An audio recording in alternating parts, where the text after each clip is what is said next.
Bystander harassment. Bystander harassment is an interesting topic. I always think of bystander harassment when I travel. And I'm in an airport. Whenever I'm flying, I always stop at one of those little stores, get some gum. I always get water. And then I look over at the magazines. Is there anything interesting here that I can read for the next couple hours or hour or whatever? And it never ceases to amaze me. If you're ever in an airport and you want to just take notice, look up at the top rack. They sell Playboy. They sell Penthouse. They sell Skin magazines. What kind of a weirdo is going to buy a Skin magazine and sit in an airplane where you're elbow to elbow with somebody and flip through this offensive thing?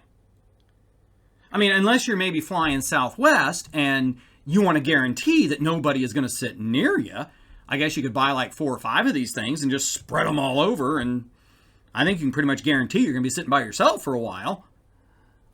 That is bystander harassment. That is bystander harassment. I'm not directing it at you. I'm not directing it at anybody. But you got to look at it.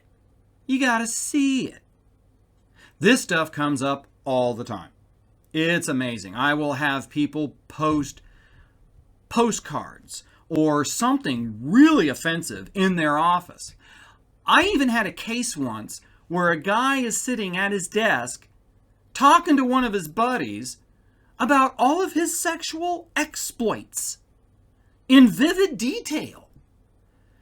And of course, the other people sitting around, it's like, I really don't want to hear this. I don't want to have to listen to this. And I will always hear from the alleged harasser, well, I'm not directing it towards them. I'm not talking to them. If they don't want to listen, they don't have to listen. No, it doesn't work that way. Bystander harassment.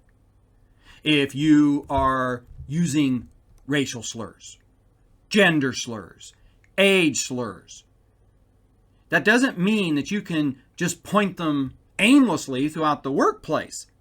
Just because you're not directing them at an individual, they're in the environment.